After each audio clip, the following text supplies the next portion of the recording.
ভগবান যে শিক্ষাগুলো দান করে গেলেন সেই শিক্ষাগুলো আমাদেরকে গ্রহণ করতে হবে। শুধু গ্রহণ করতে হবে না, গ্রহণ করে নিজের চলার পথে আমাদেরকে ব্যবহার করতে হবে। যে পথটা আমরা অবলম্বন করে চলেছি আদেও কি সে পথটা ঠিক? আমরা সারাদিনে কতগুলো ভুল কাজ করি বলুন তো, জানি এটা ভুল, এটা করা অন্যায়, এটা করা ঠিক নয়, তথাপিও আমরা করি। আমাদের যে বিষয়বস্তু আজকে আস্বাদন করব সে বিষয়বস্তুটি হলো আমার ভগবানের বৃন্দাবনের লীলা, দাপুর যুগের লীলা, আমার রাধারানীর সঙ্গে গোবিন্দের মালিনী বেশে মিলন। কিন্তু বাবা, লীলা তো আমরা আস্বাদন করবই, কিন্তু কথা হলো, আচ্ছা বাবা আগে বলুন তো, আমরা হরিবাসরে আসি কি লীলা আস্বাদন করতে? শুধুই আমরা কি শুধুমাত্র লীলা আস্বাদন করতে হরিবাসরে আসি? মায়েদের এখানে আশেপাশে লীলা মানে কীর্তন পরিবেশন হয় তো, ভাগবত আসর হয় তো, সবাই আসেন তো? এতবার যখন আসেন তো বলুন তো মা, আমরা কি শুধু লীলা আস্বাদন করতে হরিবাসরে আসি? তাহলে কি? দেখুন বাবা, আমি যদি কৃষ্ণলীলার কথা বলেন, গৌরচন্দ্রিকা আস্বাদন মানে গৌরহরির ভাব দর্শন, তারপরে বৃন্দাবনের প্রবেশ, রাধারানীর সঙ্গে লীলা, রাধারানীর মান ভঙ্গ হওয়ার পর তাদের মিলন, তাই তো? আর যদি ভক্ত লীলা আপনি আস্বাদন করতে চান তাহলে ভক্তের আকুল ডাক, ভগবানের পরীক্ষা, আর ভক্ত জিতে যাবে, কারণ ভক্তের কাছে ভগবান জিততেই পারে না, তারপর ভক্ত ভগবানের মিলন। এই হচ্ছে লীলার বিষয়বস্তু। এবার ভেতরের বস্তুটা আলাদা হতে পারে, কিন্তু মেন স্ট্রাকচারটা এটাই, তাই তো? সব লীলা। তাহলে ভগবান কি করে গেছে? হ্যাঁ, ভগবান গোপীদের বসন চুরি করেছে, ভগবান রাধারানীকে কাঁদিয়েছে, মা যশোদাকে কাঁদিয়ে দ্বারকায় চলেছে, সবই আমরা জানি। তাহলে এগুলো শুনে, এগুলো জেনে আমাদের উপকারটা কি সেটা জানতে হবে। আমরা শুনবো কেন? আচ্ছা আপনি চিন্তা করেন তো, এখন তো ঘরে যদি আমি আরামে ঘুমোই, শীতের সময় বেশ ঢাকা ঢোকে দিয়ে ঘরের ভেতরে গরম ঘুমোই, আমার তো শরীরে আরাম হয়। এখানে কষ্ট করে বসে আছি আমি ভগবানের কথা শোনার জন্য, কেন? আগে এগুলো জানা লাগবে বাবা।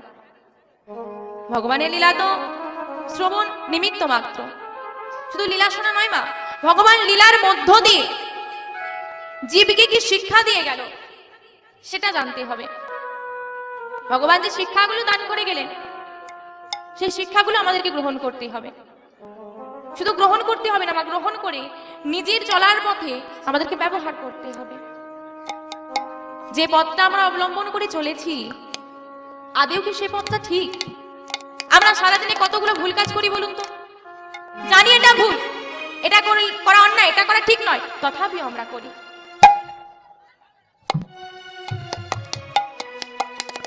আজকে বাবা আপনি চিন্তা করে দেখেন তো মা, তুমি যেটা বলছো মা, হরিবাসরে এসে তো শিক্ষা পাওয়া যায় কি, তাই তো?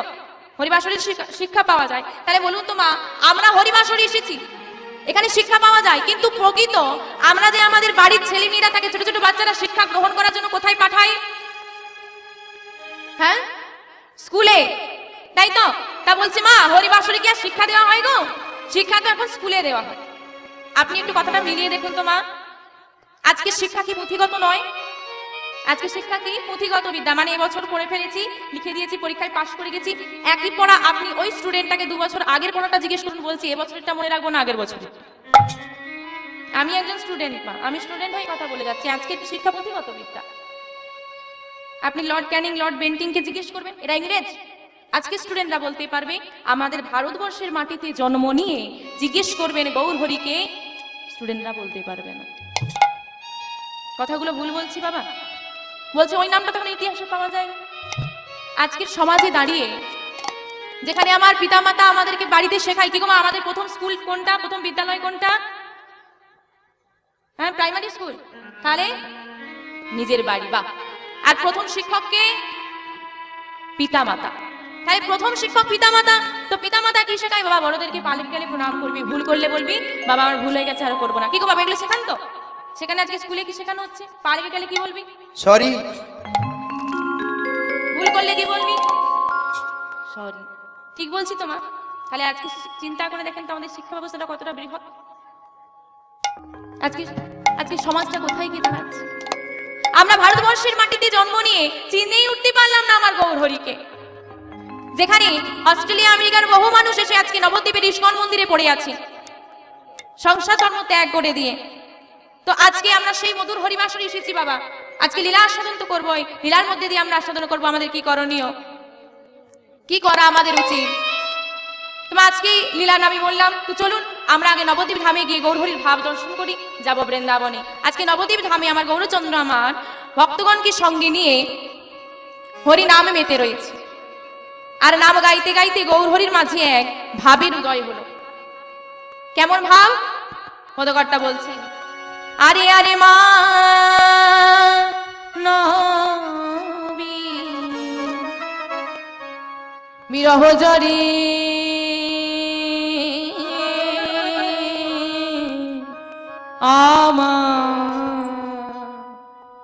ওহো ভেলো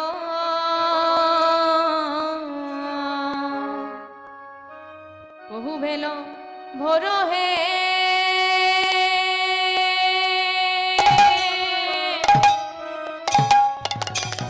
আহারে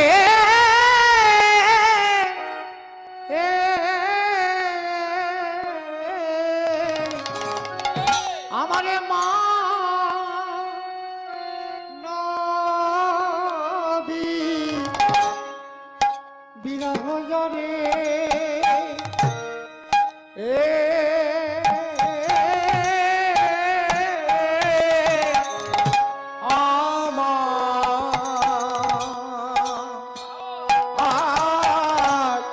আমারে পহু ভেলো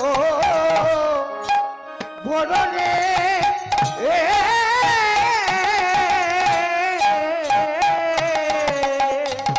আরে আরে মা নবী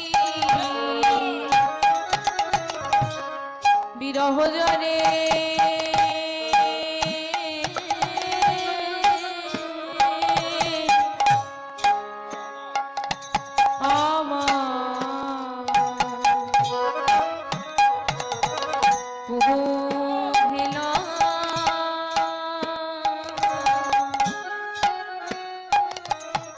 ভেলো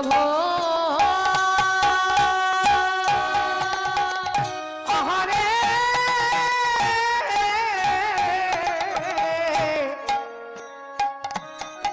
ওহু আমার মা নবী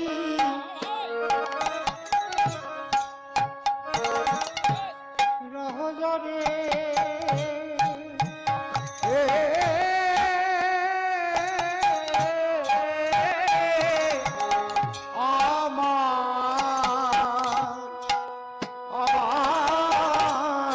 আমারে প্রভু ভেলো বলরে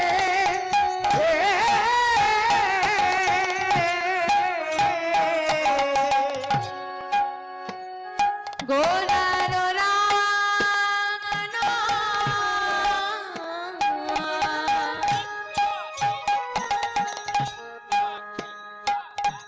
নয়নে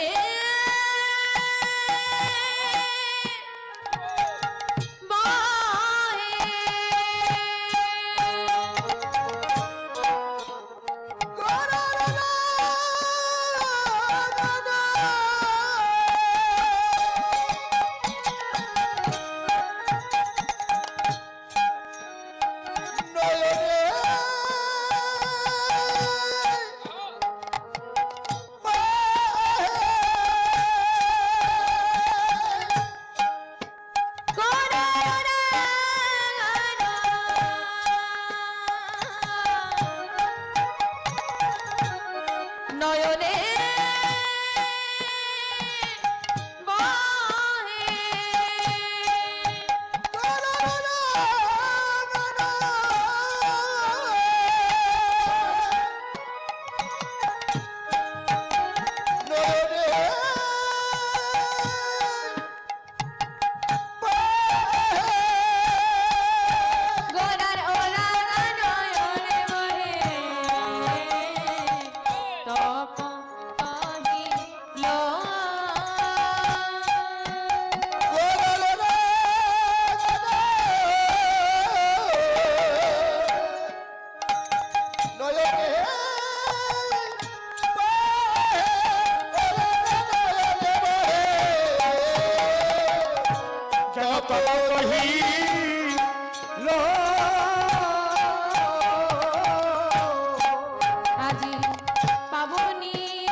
বহিছে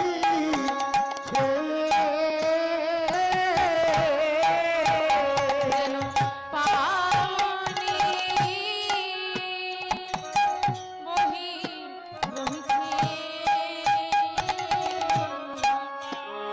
গোড়ালে যেন প্লাবনী প্লাবনে